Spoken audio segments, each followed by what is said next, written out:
Dans cette société égalitaire, les sexes ont-ils perdu leur identité? Comment et où se séduit-on? Vendredi soir, dans ce qu'on appelle le bar des divorcés, un haut lieu de la drague à Stockholm. C'est ici que nous a donné rendez-vous Karine Adelskold, humoriste et journaliste, spécialisée en relations amoureuses, pour observer et décrypter pour nous les comportements et lister les faux pas à éviter. Si tu es un homme, tu ne dois surtout pas payer pour le dîner ou les boissons. Il faut partager en deux. C'est la chose la plus importante lors d'un rendez-vous galant en Suède. Si tu ouvres la porte à la femme, si tu la laisses s'asseoir, ça peut paraître bizarre, mais pour nous, ce n'est pas respectueux. On se dit, mais on peut le faire soi-même. Mais alors, si tout le monde adopte la même attitude, que se passe-t-il dans la chambre à coucher? On a eu ce grand débat il y a un an pour savoir si la vie sexuelle suédoise n'était pas mauvaise à cause de la parité. Car du coup, au lit, qui prend l'initiative? Qui va être la femme? Qui va être l'homme? Il y a 6 mois, il y a aussi eu un porno égalitaire. Un porno fait par des femmes, pour des hommes et des femmes, qui étaient plus dans du donnant-donnant au lit. Et je pense qu'il faut qu'il y en ait plus. Tout ça est très nouveau. Il y a des nouveaux rôles à apprendre. On doit redéfinir comment réagir et comment interagir. Réinventer les relations hommes-femmes, pourquoi pas? Mais est-ce que c'est mieux? Nous avons demandé à ce groupe de célibataires, enthousiasme mesuré. Nous les filles, on aimerait bien recevoir des compliments du genre « t'as de beaux yeux ». Mais bon, en même temps, les garçons suédois ont un comportement plus sain. Ils sont stables, ce sont des hommes bien quand on habite avec eux. Ce que je voulais dire, bon, je vais être un peu cru, mais comme amant, je préfère un Italien et comme mari, un Suédois. Non, quand même, les Suédois savent s'y prendre. Même exercice avec les hommes. Chez eux, en revanche, l'éternel féminin suédois semble faire recette. Les Suédois sont super sympas. Absolument, je suis d'accord. Super sympa? Comment ça?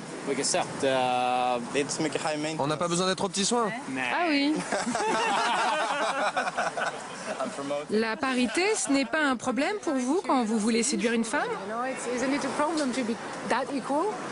Mais parfois, c'est elle qui vous séduit. Alors moi, je ne vois pas le problème. Non, je pense qu'en général, les Suédoises sont plus directes. Ce sont elles qui vous demanderont en premier votre numéro de téléphone. Mais je pense pas que ça gêne les hommes le moins du monde. Certaines femmes se plaignent que les Suédois ne sont plus assez virils. Trop égaux dans un lit, en quelque sorte. Trop égaux? Mais qu'est-ce que ça veut dire? Pour ceux qui ont grandi dans les années 40 ou 50 où vous deviez être super viril, ça doit être un problème, mais nous, on a été élevés comme ça. Alors vous ne vous en plaignez pas? Absolument pas. J'en suis même plutôt heureux. Tous les hommes suédois ne partagent pas ce point de vue. Pour certains, la parité fait des dégâts. Les femmes, c'est du chinois. Le comprenez-vous, moi pas. L'association Mansjuren répond aux pères en déroute, aux hommes déboussolés par leurs femmes. Un petit local, quelques bénévoles. Pour Andreas, ce sera sa première réunion. Vous verrez, parfois les hommes pleurent ici. Parfois tout le monde rit. Mais à chaque fois on se sent mieux après. Andreas souffre de l'image de l'homme dans la société suédoise. Il y a eu des politiciens pour dire que les hommes étaient des animaux. Ça laisse penser à l'opinion publique qu'automatiquement, tu es mauvais juste parce que tu es un homme.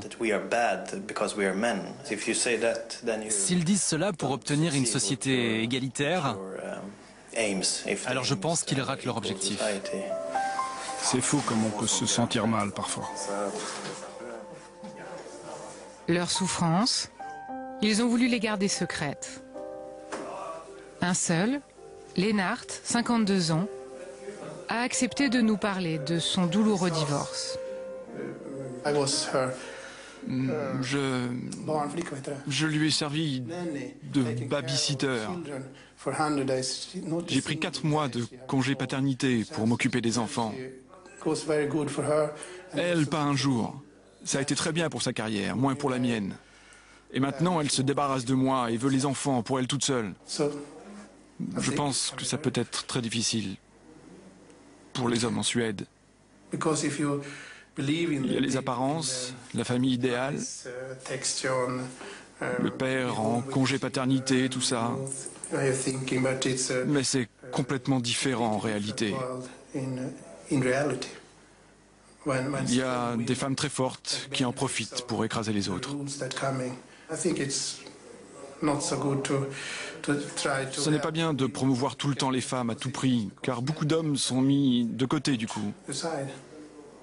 Et je sais que ce n'est pas politiquement correct de dire ça en Suède. Une évolution de la société suédoise qui est toujours en marche. Car désormais, un peu partout en Suède, c'est dès le plus jeune âge que l'on veille à gommer les stéréotypes sexuels. Oh Lord, won't you buy me a Mercedes-Benz? Au pays de l'égalité des sexes, les jouets pour enfants sont indifférenciés. Prêt? Partez. On apprend aux petites filles à jouer aux voitures pour développer leur individualité et leur esprit de compétition. Bravo, c'est toi qui as gagné. La parité dès le plus jeune âge est une cause nationale. Mais ici, à Troyota, une crèche au nord de Stockholm, l'expérience est poussée un cran plus loin. Là, vous voyez, ils construisent leur petite cage chacun de leur côté. Ils ne travaillent pas ensemble. Mon but, c'est de leur faire réaliser un zoo en commun. Les garçons savent déjà faire leurs propres choix et ce qui est bon pour eux. Ce qui leur manque, c'est l'esprit de groupe et la communication avec les autres. Les petites filles, elles, ont tendance à penser d'abord aux autres.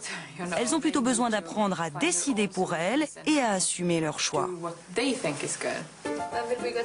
Supprimer les différences dès le plus jeune âge, quitte à créer une certaine confusion. Gabriel, quelle est la différence entre les filles et les garçons? Je ne sais pas du tout. Comment on différencie les filles des garçons? C'est seulement qu'on a des visages différents.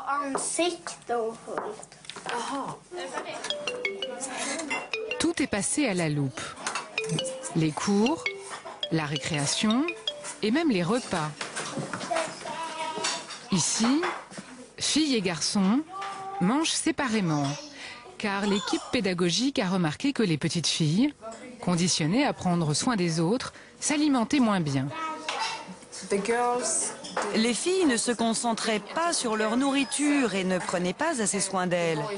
Et on s'est rendu compte que les garçons ne s'occupaient absolument que d'eux et s'empiffraient sans se soucier de savoir s'il en restait pour les autres. Est-ce que je peux toutes les prendre? Les instituteurs se rendent compte que les enfants qui sont passés chez nous sont différents lorsqu'ils entrent en maternelle. Les filles ont plus confiance en elles et elles sont plus courageuses. Les garçons, eux, savent mieux résoudre les problèmes par le dialogue. Ils font des compromis et discutent sans se battre ou se mettre en colère. Avec un tel apprentissage, quelle Suédoise, quels Suédois deviendront ces enfants? En seulement 20 ans, la Suède est devenue le modèle de la parité. Le pays a formé de nouveaux pères, de nouvelles femmes d'affaires et devient un laboratoire pour de nouvelles relations sexuelles, un pays de mutants consentants.